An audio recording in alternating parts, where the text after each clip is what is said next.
syarat-syaratnya sujud adalah 7. Yang pertama, ayyasjud ala sab'ati a'dha'in, hendaknya bersujud atas 7 anggota tubuh. Wa an takuna jabhatuhu maksyufatan, dan dahinya harus dibuka.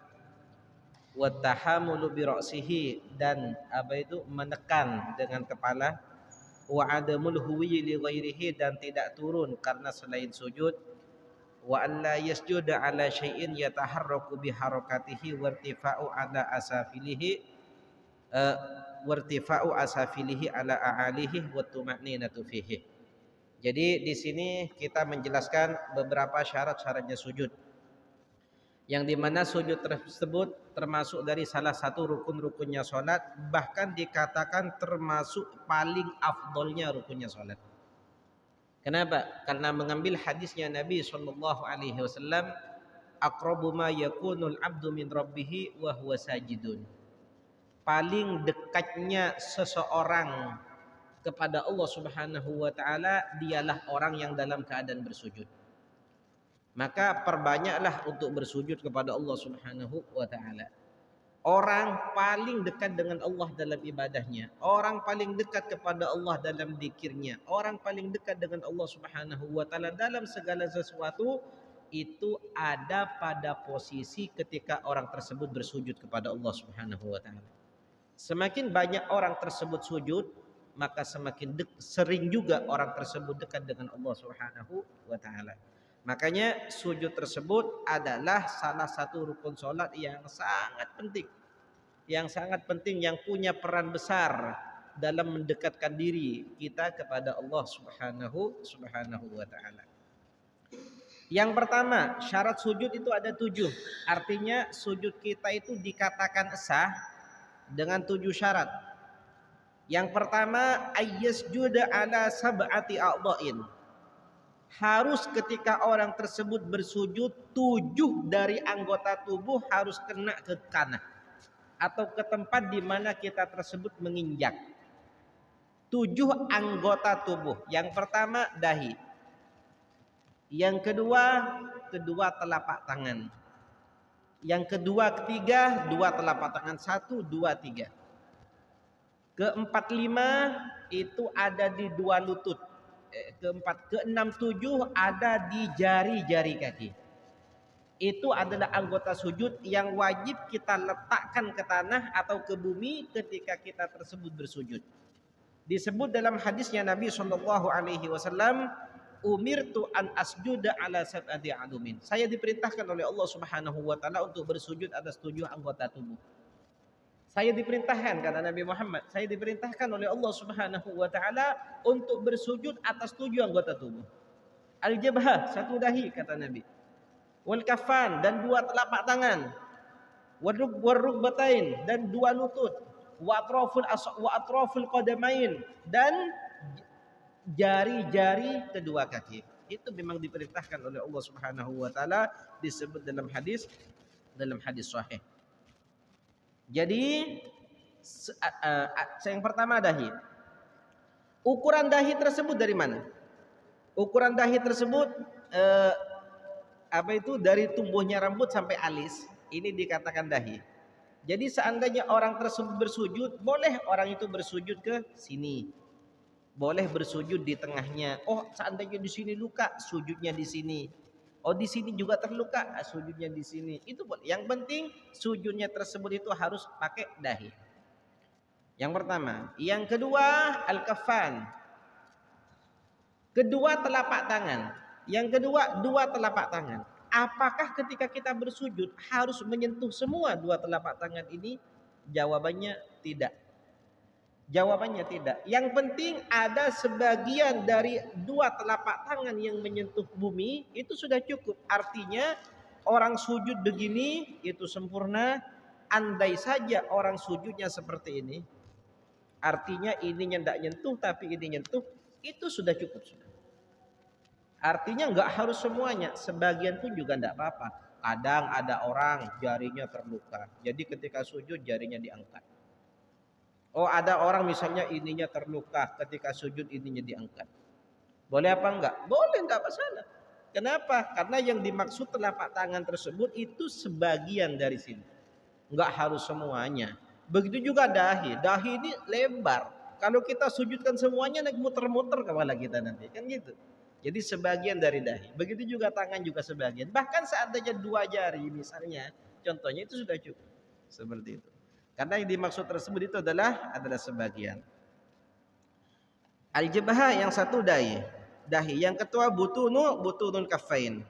Yang penting kita meletakkan 2 telapak tangan itu di telapak tangan yang dalam. Seandainya kita menutup 2 telapak tangan yang tidak terlihat, itu yang harus disentuhkan ketika orang tersebut sujud. Nah, jadi kalau tangannya diletakkan seperti ini, nah itu nggak sah. Tapi kalau seperti ini itu sah meskipun jari-jarinya diangkat. Seperti itu. Terus setelah butunul kafain ar-rukbatain. Ar-rukbatain, 2 lutut. 2 lutut. Itu juga apa itu? Itu juga yang wajib kita letakkan di tangan ketika orang tersebut. Wa atraful qadamain, dan jari-jari kaki. Di sini dijelaskan bahwasanya yang dimaksud jari-jari kaki yang dalamnya juga. Jari-jari kaki yang dalamnya juga. Artinya apa? Kalau kita sujud, kaki kita itu posisinya jarinya itu harus dalamnya yang kena. Jadi jangan sampai ketika sujud kaki kita itu diangkat. Jangan. Kenapa? Karena ketika diangkat ada salah satu anggota sujud yang tidak kena ke tanah. Harus anggota, yang mana anggota sujud ujung jari seperti ini? Tidak, tapi ditekan sekiranya perut jari itu ada sebagian yang menyentuh tanah seperti itu, menyentuh bumi. Dan tidak harus semuanya. Yang penting ada seperti jari tengah atau jari telunjuknya atau jari manisnya dari jari kaki itu cukup, atau jempolnya saja. Gak harus kena semua. Soalnya kalau kena semua, jari yang kecil itu tidak pernah kena ke tanah itu kalau sujud. Kan seperti itu. Jadi nggak harus semuanya, sebagian itu juga sudah cukup gitu. Yang kedua, syarat yang kedua, wa antakuna jabhatuhu maksyufatan. Syarat sahnya sujud yang kedua, dahinya tersebut harus dibuka. Tidak boleh ketika orang itu sujud dahinya ditutup. Salah satu contohnya, sebagian orang ada kalau pakai peci, masya Allah ya, kalau pakai pecinya sampai segini, gitu, seperti itu. Ketika sujud, dahinya tidak kena, kenanya ke peci. Hukumnya boleh apa enggak? Tidak boleh, tidak sah. Kenapa? Karena salah satu yang dimaksud dalam sujud tersebut itu adalah menghinakan, kita menganggap hina diri kita di hadapan Allah Subhanahu wa Ta'ala. Makanya ketika kita sujud, sekarang gini, paling mulia anggota tubuh manusia itu di mana? Di kepala. Paling mulia anggota tubuh manusia itu kepala. Kenapa? Ketika orang tersebut sujud, hanya dahinya yang harus dibuka. Yang lain kok enggak dibuka, enggak apa-apa. Orang sujud pakai sarung tangan, boleh apa enggak? Boleh. Lutut, kalau dibuka malahan batal. Kalau jari-jari kita sholat pakai kaos kaki, boleh apa enggak? Boleh. Dahi ditutup, enggak boleh. Kecuali ada udur atau darurat. Seperti terluka atau ada perban yang nggak bisa dibuka kecuali dengan rasa sakit yang kecuali dengan rasa sakit yang tidak bisa dia tahan. Salah satu contohnya seperti itu baru boleh, nggak apa-apa. Tapi kenapa kok dahi ini yang dibuka, yang lain kok enggak?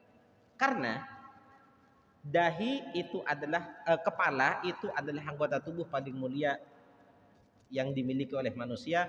Paling mulia itu adalah kepala. Dan kepala yang paling mulia itu adalah di depan. Ya, yang paling mulia itu adalah di depan. Kenapa ketika bersujud Allah Subhanahu wa Ta'ala memerintahkan kita untuk dibukakan dahi? Karena di hadapan Allah manusia itu sama dan tidak ada yang mulia di antara manusia tanpa kemuliaan Allah Subhanahu wa Ta'ala. Artinya kita punya kedudukan seperti apapun di dunia ini, kalau sudah menghadap Allah, buang semua kedudukan kita. Kita punya kemuliaan seperti apapun di dunia ini, kita punya harta dan kita punya kekayaan sekaya-kaya apapun kita di dunia ini, tapi kalau di hadapan Allah Subhanahu wa Ta'ala harus kita hina, harus kita menghinakan diri, tadallul. kita khudu, rendah diri, menghinakan diri di hadapan Allah. Kita sebagai seorang hamba yang diciptakan oleh Allah, tidak bisa hidup, tidak bisa bernafas tanpa pemberian atau nikmat dari Allah Subhanahu wa taala. Makanya kalau kita sujud, ya dibuka, itu hikmahnya. Begitu. Makanya semua kedudukan di dunia ini, semua pangkat-pangkat di dunia ini, kalau urusan ngabdi atau ibadah kepada Allah tidak dibedakan oleh Allah Subhanahu wa taala. Mau dia siapa saja, kalau sujud ya harus dahinya dibuka. Mau dia presiden, mau dia gubernur, mau dia raja tertinggi, mau dia siapa, kalau dia mau ibadah kepada Allah dahinya harus dibuka. Makanya pada saat orang sujud itu adalah momen di mana dia sangat rendah diri di hadapan Allah dan menghinakan diri di hadapan Allah. Di saat itulah Nabi Muhammad menyampaikan manusia paling dekat dengan Allah adalah pada saat dia bersujud. Kenapa? Karena pada saat itu dia sedang menghinakan diri, rendah diri dan sangat tunduk di hadapan Allah Subhanahu wa taala. Seperti itu. Jadi kalau yang lain tidak sama, kalau yang lain itu selama kita ngabdi kepada Allah itu memang momen di mana kita mendekatkan diri kepada Allah. Tapi paling dekat posisinya manusia ketika ibadah kepada Allah adalah manusia ketika bersujud kepada Allah. Karena di saat itulah manusia itu menghinakan diri, rela membuang pangkatnya, rela membuang derajatnya, rela membuang kekayaannya, semuanya harus nih kepala yang sangat mulia nih, kepala yang dihormat, kepala yang dimana orang-orang menunduk di hadapan kepala tersebut, tapi ketika menghadap kepada Allah harus hina, harus ke tanah seperti itu. Makanya disitulah momen di mana orang tersebut sangat dekat kepada Allah Subhanahu wa taala. Jadi dibuka dahi tersebut. Jadi kalau ada orang pakai peci ditutup atau perempuan misalnya pakai mukena ada kerudung di dalamnya sampai menutup dahi, itu kalau sujud itu nggak sah sholatnya, harus dibuka. Tapi kalau dibuka, kalau laki-laki enak, mau pecinya diangkat sampai rambutnya terlihat, nah itu enggak masalah. Tapi kalau perempuan rambutnya ada yang terlihat sedikit saja, itu sholatnya itu tidak sah. Kenapa? Karena ada aurat yang terbuka, ada aurat yang terlihat seperti itu. Terus wa antakuna jabhatuhu maksyufatan wat tahamulu bi ra'sihi. Ketika orang tersebut bersujud, at-tahamul bi ra'si. Apa itu tahamul? Artinya menekan dahinya ke tempat sujudnya. Jangan hanya disentuhkan saja dan dibiarkan, itu tidak sah. Tapi harus ditekan sedikit. Kata ulama, bihaitsu law wudi'at kutnatun ala bihaitsu law wudi'at kutnatun ala yang yadihi lang kabasat wa dhaharat atharuhu fil yad. Nekan itu gimana? Sampai gini? Jangan. Kita itu sujud untuk menghinakan diri kepada Allah. Kita itu sujud bukan karena pengen menghitamin jidat, bukan. Tapi kita itu sujud pengen mendekatkan diri kepada Allah. Jadi bagaimana ukuran kita itu menekan kepala? Sekiranya kalau kita meletakkan kapas di atas tangan kita, kita tekan dengan kepala kita. Dengan tekanan seperti apa? Kapas yang seperti ini sekiranya tertindih dan terasa tekanan di tangan sedikit. Jadi kalau kita menunduk gini, nah kita tundukkan kepala, tekanan kepala ini terasa di tangan. Nekan seperti apa itu? Kalau di sini ada kipas, ya otomatis kan tidak terlalu keras kan? Seperti itu. Intinya bagaimana caranya ketika kita bersujud, kepala kita itu agak diberatkan sedikit, seperti itu. Karena itu benar-benar sujud, bukan hanya menyentuh. Ya, bukan hanya nyentuh. Soalnya beda. Kalau orang itu sujud hanya nyentuh beda. Salah satu contohnya ada orang, pakai bedaknya udah tebel, lapis 3, ada yang lapis 4. Nah ini kalau sujud bisa hilang yang di sini nih. Nah, jangan gitu. Kenapa? Di hadapan Allah buang semuanya. Dunia buang. Rasa sayang sama apapun itu buang kalau di hadapan Allah Subhanahu wa taala. Dan jangan khawatir, orang itu akan tampil cantik di hadapan siapapun apabila dia dianggap cantik oleh Allah Subhanahu wa taala. Dan orang secantik-cantik apapun akan tampil buruk ketika dia buruk di hadapan Allah Subhanahu wa taala. Wah, wajahnya cantik, masya Allah, wajahnya luar biasa. Tapi ketika dia buruk di hadapan Allah, Allah tampakkan sikap buruk dalam dirinya sehingga keburukannya menutupi kecantikan wajahnya.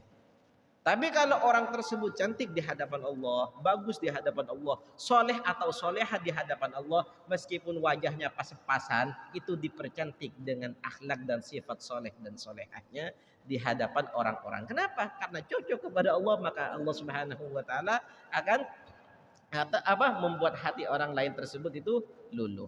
Makanya disebut dalam hadisnya Nabi Shallallahu Alaihi Wasallam, barang siapa yang membuat Allah Subhanahu wa taala murka untuk mendapatkan kepuasan orang lain. Kita pengen cari perhatian, kita caper sama orang, tapi dengan perilakunya kita membuat Allah taala murka. Kita caper, kita cari perhatian, atau kasarnya kalau atau kita jadi penjilat, atau kita jadi siapa, yang penting kita itu dekat dengan fulan, kita itu disenangi fulan, tapi perilakunya agar dia dekat dengan dia dengan cara yang membuat Allah Subhanahu wa taala murka, artinya dengan dosa. Maka kata Nabi Shallallahu Alaihi Wasallam, Allah Subhanahu Wa Taala akan murka pada orang tersebut, dan orang itu yang dimana dia pengen dekat dengan dia akan murka juga pada orang ini pada akhirnya. Sebaliknya, waman askhatan nas fi ridallah, barang siapa orang yang membuat Allah Taala ridho, meskipun orang lain ngomong apa terserah, orang lain itu nilai kita gimana aja terserah. Yang penting kita itu berperilaku sebagaimana Allah Subhanahu wa taala ridho pada kita. Mengikuti jejak Nabi Muhammad, orang lain tidak suka, biarkan. Ingat, suatu saat orang yang tidak suka dengan kita, Allah Subhanahu wa taala akan meluluhkan hati mereka kepada kita di hadapan kita. Kenapa? Karena kita tunduk kepada Allah, dan dengan itu kita diuji oleh Allah jauh dari orang-orang. Ya, Allah Subhanahu wa taala itu pecemburu. Allah Subhanahu wa taala itu pecemburu. Jadi ketika orang itu menghadap kepada Allah, ketika orang tersebut ngabdi kepada Allah, ingin mendekatkan diri kepada Allah, salah satu ujiannya orang-orang akan menjauh atau menilai buruk.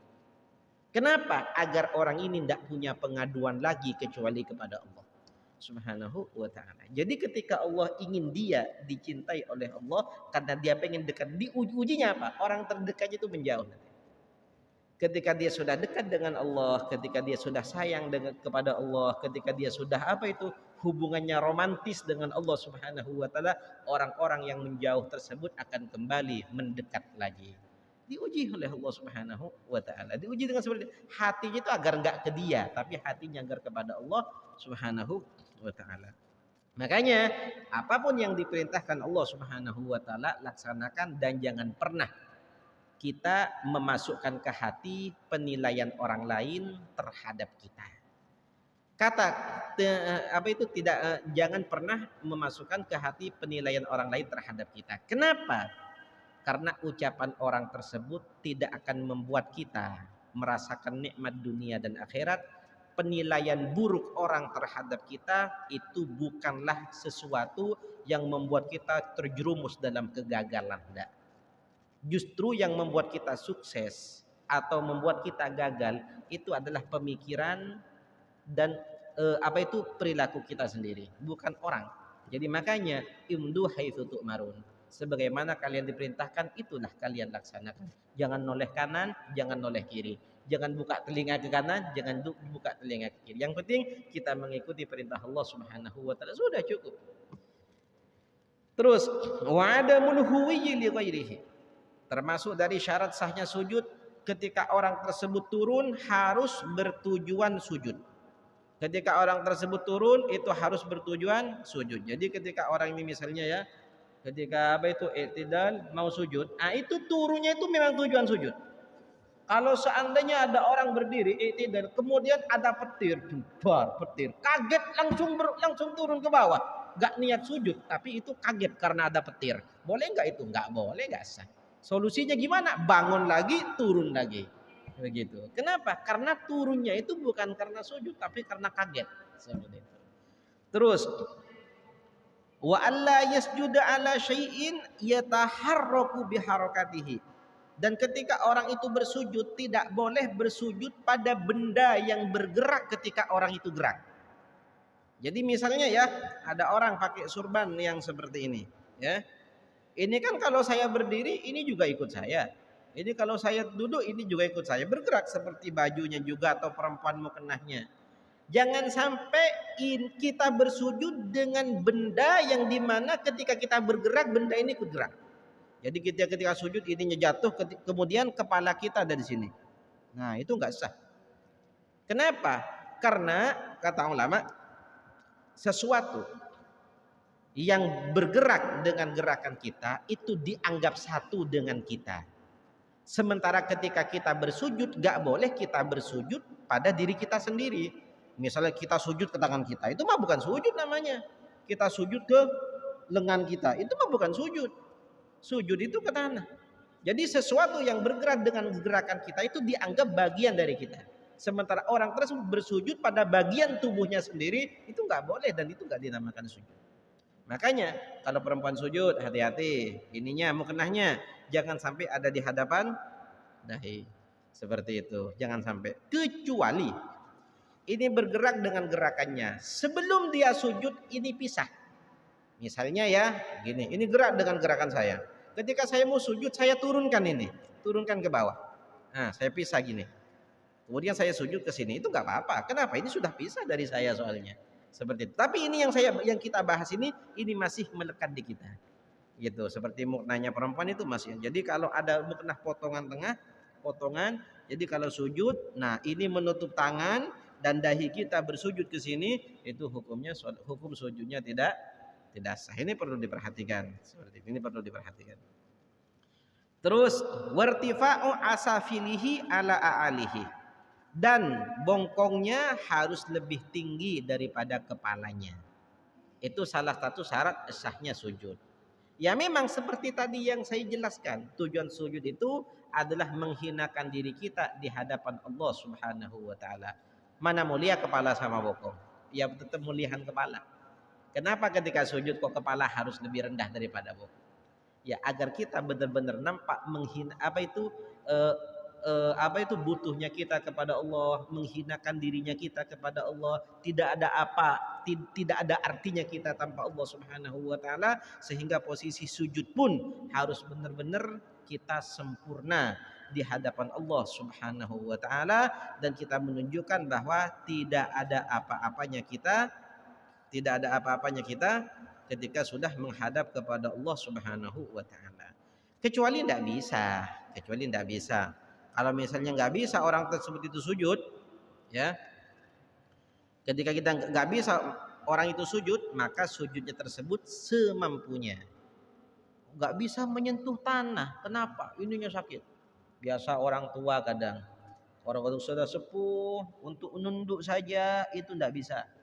Nggak bisa untuk sujud. Kenapa? Karena sakit. Jadi gimana sujudnya? Udah menunduk semampunya. Sampai mana mampunya nunduk, ya sudah di situ sujudnya. Gitu. Ini kan enggak nyentuh. Gimana dikatakan sujud? Enggak nyentuh karena enggak bisa. Bukan enggak nyentuh karena enggak mau disentuhkan. Gitu. Enggak nyentuh itu karena enggak bisa. Termasuk juga perempuan yang hamil. Ya, perempuan yang hamil besar. Sehingga untuk sujud, wah, Masya Allah, jangankan sujud. Kalau hamil besar itu apa? Kata perempuan ya, duduk benar saja itu nafas sudah sesak nafas sudah. Apalagi sudah sujud seperti itu. Kalau momen ketika dia sujud sesak, nggak bisa nafas, maka sujud sebisanya. Seperti itu. Seperti apa bisanya? Dan nggak harus pakai bantal. Seperti itu. Nah di sini bahkan dicontohkan, andai ada seseorang hidungnya panjang,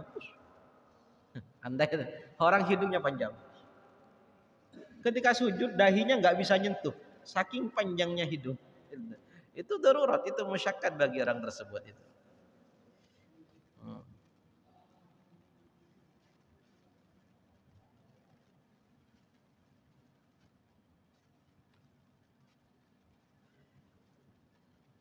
Wa tuma'ninatu fihi, dan tumaknina di dalam sujud.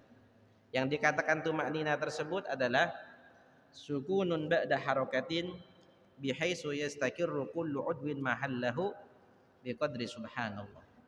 Yang dikatakan tumaknina ketika kita sujud, kita harus diam sejenak dalam sujud kita.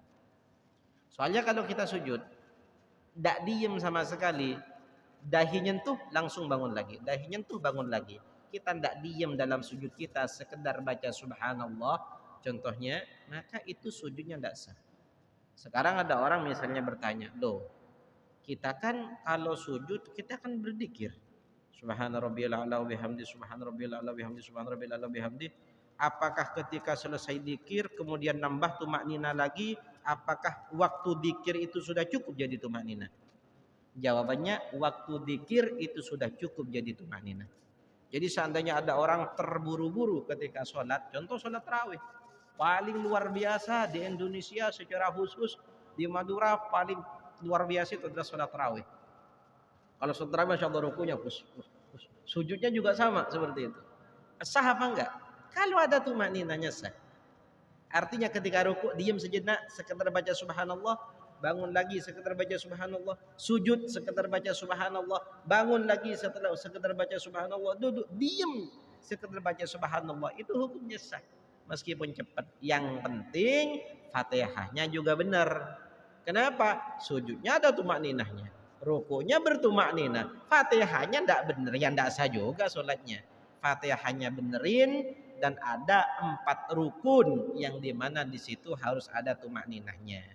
1 ruku, 2 i'tidal, 3 sujud, 4 duduk antara 2 sujud. Pertengahan itu harus ada tumakninahnya. Enggak boleh kita nyentuh tanah langsung duduk langsung, enggak boleh, enggak sah itu karena enggak ada tumakninahnya. Faslun wallahu a'lam. Mungkin ada pertanyaan, silakan.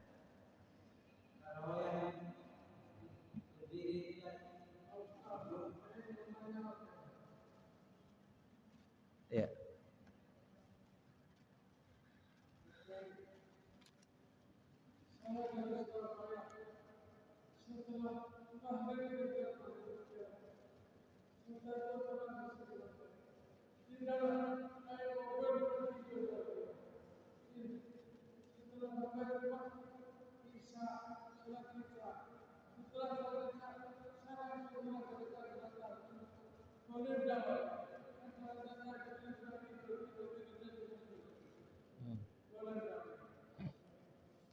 Salat tahajud. Boleh enggak salat tahajud setelah isya langsung? Anggap saja setelah isya langsung salat tahajud. Boleh apa enggak? Jawabannya boleh. Kenapa? Karena salat tahajud itu waktunya malam dan dilaksanakan setelah tidur. Maka kita kalau sudah tidur bangun jam berapa saja, kita boleh untuk melaksanakan salat tahajud seperti itu. Salat tahajud itu termasuk salat sunnah yang waktunya malam full dan dilaksanakan setelah tidur. Begitu. Jadi boleh enggak masalah. Begitu. Ini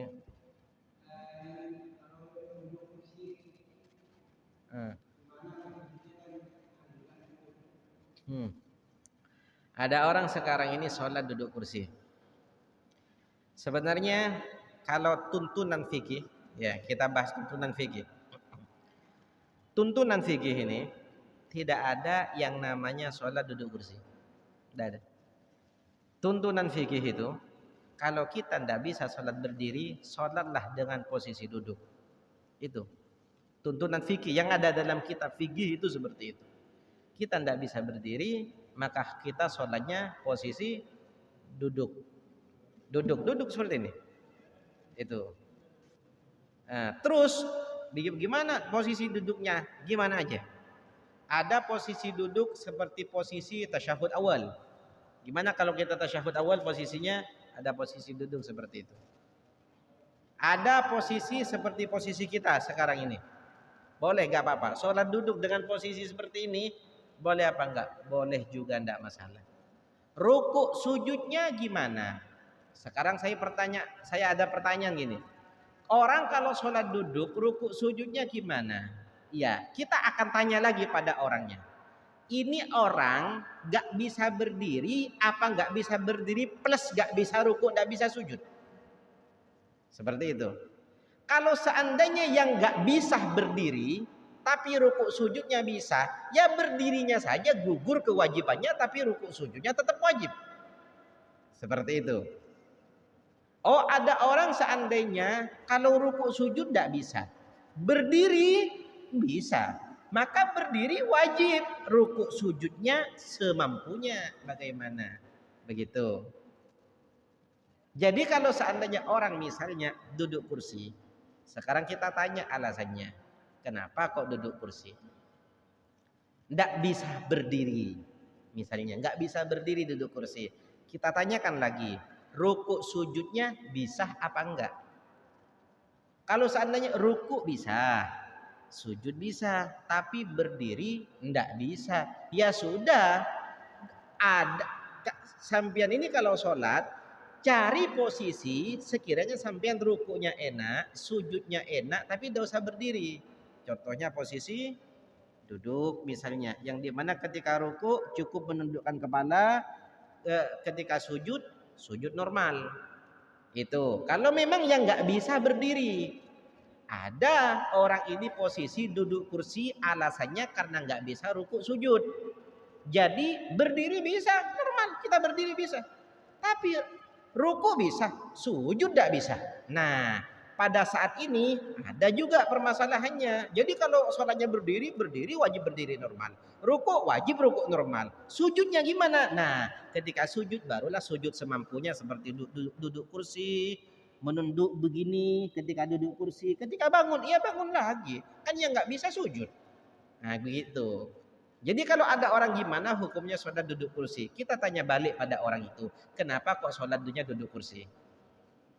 Jadi kita tidak mengatakan boleh enggak. Kita tanyakan dulu, kenapa kok sholatnya duduk kursi? Apa karena nggak bisa berdiri? Contohnya ya, iya nggak bisa berdiri, ya sudah. Kalau nggak bisa berdiri, alangkah baiknya di posisi duduk saja. Kenapa? Rukuk sujudnya biar lebih mudah daripada harus duduk kursi. Rukuknya, sujudnya masih harus turun, kan begitu kan ya? Ini tuntunan syariat seperti itu. Duduk kursi, ya duduk kursi, nggak bisa berdiri duduk kursi. Rukuk sujud bisa, ya rukuk sujud kan wajib ujung-ujungnya. Jadi kalau duduk kursi mau sujud lebih ruwet lagi, kan gitu kan? Nah seperti itu. Nah sekarang ada orang duduk kursi. Kenapa kok duduk kursi? Karena nggak bisa turun ke bawah. Turun ke bawah untuk sujud maksudnya nggak bisa. Ya sudah, sambil ketika posisi sujud saja nanti duduk kursi. Ketika berdirinya bisa wajib berdiri, rukunya bisa wajib ruku, turunnya ke bawah karena nggak bisa, baru minta bantuan kursi. Seperti itu. Paham ya? Ya gitu. Jadi kita tidak bisa mengatakan secara mutlak karena berdiri rukun sholat, ruku rukun sholat, sujud rukun sholat. Kalau nggak bisa berdiri, bukan kedua-duanya juga gugur, enggak. Jadi nggak bisa berdiri, ruku sujudnya juga ditinggalkan, enggak. Nggak bisa berdiri, ya berdiri saja yang tinggalkan. Gitu. Oh nggak bisa sujudnya, ya sudah sujudnya saja yang dengan posisi normal yang ditinggalkan. Tapi yang bisa harus dilakukan secara normal seperti itu. Paham ya? Ketika nggak bisa berdiri nggak bisa, rukuk nggak bisa, sujud nggak bisa, duduk bisa nggak? Bisa, ya sudah duduk. Gitu. Oh duduknya nggak bisa, ada tuntunan lain, tidur miring, seperti itu. Paham ya?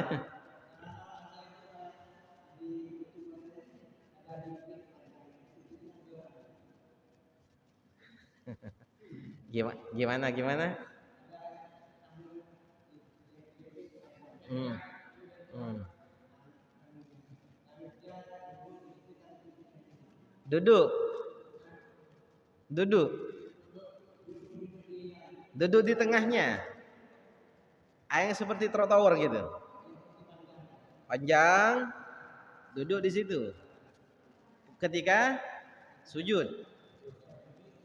berdirinya bisa nggak?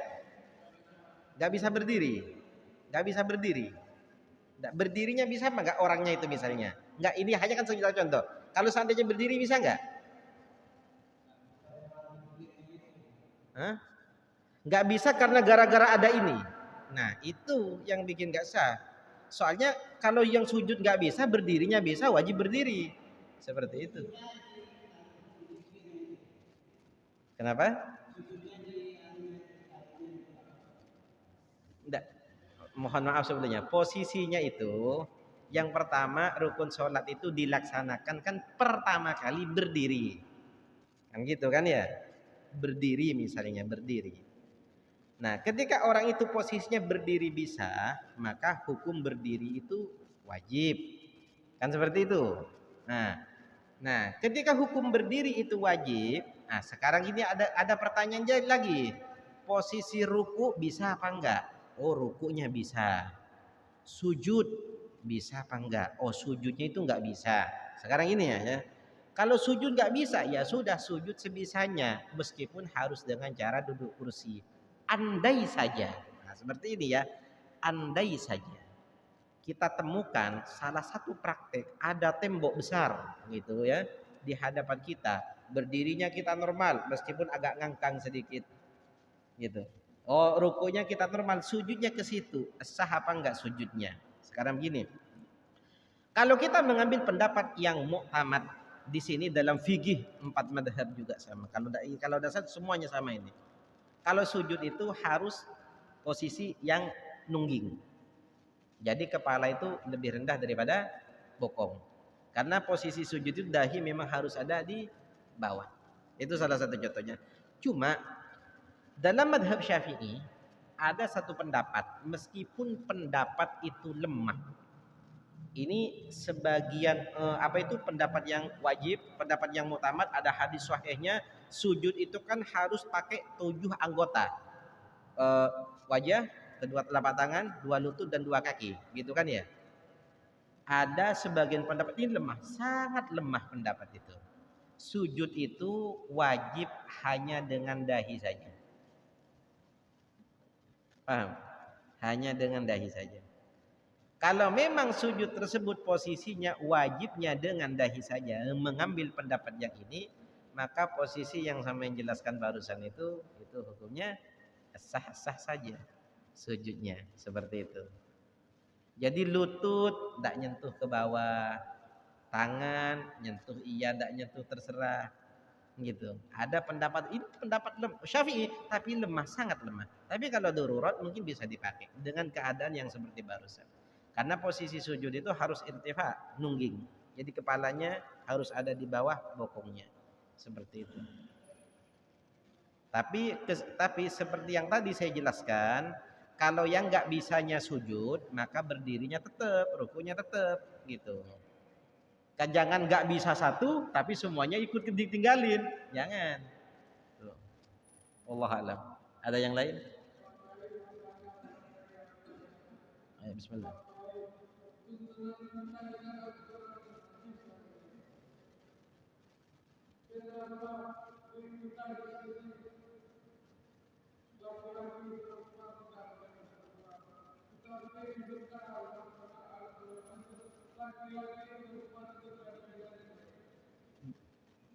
Mohon maaf, coba jelaskan lagi.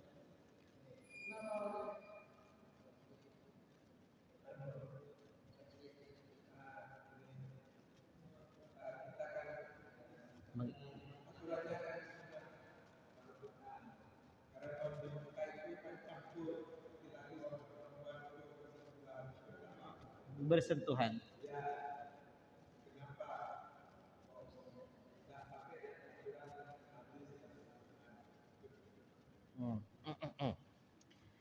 Yang ditanyakan bersentuhan atau campur aduknya?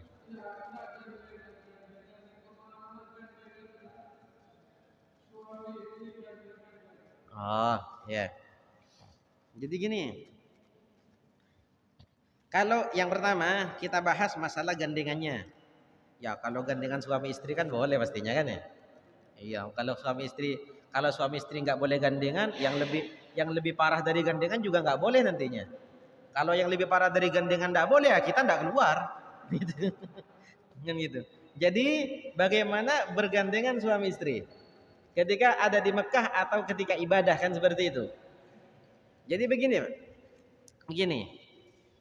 Kita pertama kali kita membahas madhab dulu.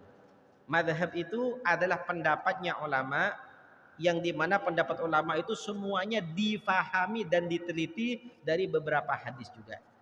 Hadisnya Nabi Shallallahu Alaihi Wasallam. Dalam madhabnya Imam Syafi'i, orang itu ketika wudhu maka tidak boleh menyentuh perempuan yang bukan mahram. Kalau menyentuh perempuan yang bukan mahram, maka wudhunya batal. Bukan nyentuhnya yang haram. Nggak, nyentuhnya ndak haram kalau suami istri. Tapi ketika berwudhu, wudhunya batal. Tapi kalau bukan mahram dan itu bukan istri, maka hukum wudhunya batal sekaligus haram. Nah, kalau mahram, wudhunya nggak batal, nyentuhnya nggak haram. Siapa mahram itu dan siapa yang bukan mahram? Mahram itu adalah orang beda jenis yang tidak boleh menjalin pernikahan antara keduanya. Anak dan ibu boleh nggak nikah? Nggak boleh, berarti mahram. Saudara boleh nggak sah nggak nikah? Nggak sah, berarti mahram. Paman sama bibi, bibi sama keponakan itu, atau paman sama keponakan perempuannya, boleh nggak nikah? Sah nggak nikah? Nggak sah, berarti mahram. Seperti itu. Nah, mahram kalau kita nyentuh nggak punya wudhu, wudhu kita nggak batal. Itu kalau mahram. Juga tidak haram. Kalau yang bukan mahram menyentuh wudhu kita batal dan haram kecuali istri. Kalau istri tidak haram. Seperti itu. Itu pembahasan madhab Syafi'i. Di luar madhab Syafi'i dan juga ada pendapat di madhab lain, madhab Imam Syafi'i. Di madhab Syafi'i ada pendapat dan di luar madhab Imam Syafi'i juga ada bahwasanya bersentuhan lain jenis ketika berpunya wudhu itu wudhunya tidak batal. Wudhunya tidak batal. Menyentuh suami istri kecuali syahwat. Kalau ada syahwat bersentuhan baru itu hukumnya batal. Itu madhabnya Imam Malik. Al-Imam Abu Hanifah lebih ringan lagi. Bersentuhan meskipun dengan syahwat suami istri itu hukumnya tidak batal wudhunya. Seperti itu.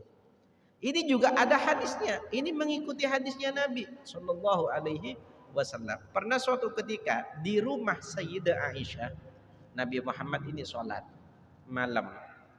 Kemudian Sayyidah Aisyah merasa kehilangan Nabi. Kemudian Sayyidah Aisyah itu merabah.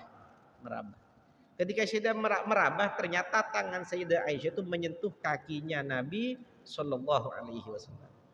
Tapi Nabi melanjutkan sholatnya. Seandainya wudhunya itu batal, Nabi Muhammad tidak melanjutkan sholat tersebut. Kan seperti itu. Madhabnya Imam Syafi'i gimana? Imam Syafi'i ini ada pendapat lain. Kata Imam Syafi'i ya, mengambil dari Al-Quran. Aula mastum. Ada ayat aula mastum, bersentuhan. Yang dimana ketika bersentuhan tersebut membatalkan wudhu itu diambil dari ayat Al-Quran. Jadi ada Al-Quran yang menjelaskan bahwasanya di pemahaman madhab Syafi'i itu kalau bersentuhan beda jenis dan bukan mahram itu hukum wudhunya batal. Bagaimana dengan hadisnya Sayyidah Aisyah ini? Apakah ini bertentangan dengan pendapatnya Imam Syafi'i? Kata Imam Syafi'i, hadis ini tidak kuat untuk dijadikan dalil sepenuhnya. Kenapa? Karena Sayyidah Aisyah ketika menyentuh kakinya Nabi Muhammad ada kemungkinan juga ada lapis antara keduanya. Di situ kan nggak dijelaskan. Nah, Sayyidah Aisyah hanya menjelaskan kena kakinya Nabi. Apakah kena kaki menyentuh langsung? Apakah ada lapis ketika menyentuh kena kaki? Itu juga kita tidak tahu. Sementara Al-Quran dijelaskan sudah ketika nyentuh. Kan seperti itu. Itu madhabnya Imam Syafi'i. Ala kulli hal, kedua madhab itu punya pemahaman yang kuat dan ada pendukung dari hadis lain dan mereka juga menguasai bahasa dan dalil-dalil yang lain seperti itu. Makanya pendapat ini mengatakan tidak batal, pendapat ini mengatakan batal. Jadi apakah dua-duanya ini mengikuti Nabi Muhammad? Benar mengikuti Nabi Shallallahu Alaihi Wasallam. Berarti hadisnya Nabi beda-beda? Enggak, bukan hadisnya Nabi yang beda-beda, pemahaman yang beda-beda. Hadisnya Nabi di situ tetap, tapi pemahaman beda-beda. Menunjukkan bahwasanya hadisnya Nabi meskipun kalimatnya sedikit, isinya luas. Kok bisa tahu? Karena berbedanya pemahaman yang diambil dari satu hadis menunjukkan kalau isi hadis itu luas. Seperti itu. Kan seperti itu. Makanya Nabi Muhammad hidup hanya beberapa tahun. Diutus Nabi Muhammad hanya 23 tahun. Tapi selama 23 tahun jadi tuntunan 1400 tahun lebih. Semuanya berpanutan pada Nabi Muhammad sallallahu alaihi wasallam. Kan seperti itu kan ya? Itu menunjukkan agamanya Nabi Muhammad atau yang disampaikan Nabi Muhammad di masa 23 tahun itu sudah jadi cerminan untuk seluruh umat dari zaman itu sampai hari kiamat. Seperti itu. Jadi bukan hadisnya yang berbeda-beda, tapi pemahaman yang diambil dari hadis tersebut itu beda-beda. Dan Nabi Muhammad apa itu ada ulama yang berkata dalam kaidah ikhtilaful ulama ittifaqul ulama hujjatun qati'ah wa ikhtilafuhum rahmatun wasi'ah. Kesepakatan pendapat ulama di suatu hukum itu adalah pedoman yang nggak bisa dipatahkan lagi karena sepakat ulama. Semuanya ngambil dari hadisnya Nabi.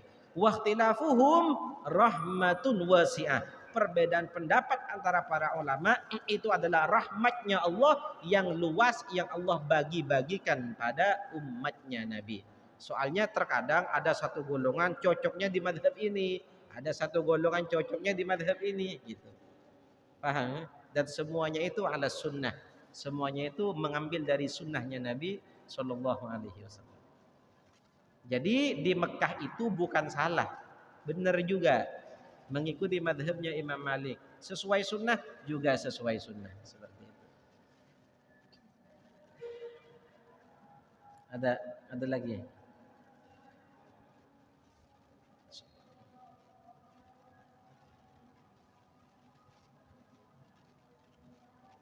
Sudah ya? فاتحة الله تعالى كده من نافع علم الخالص فكينا في دنيا ولمن تقبل سنة قلبنا والحضرين والتعلق والارتباط والاتصال كمال الانتواء بشيخنا سيدنا رسول الله صلى الله عليه وسلم إلى حضرة النبي الفاتحة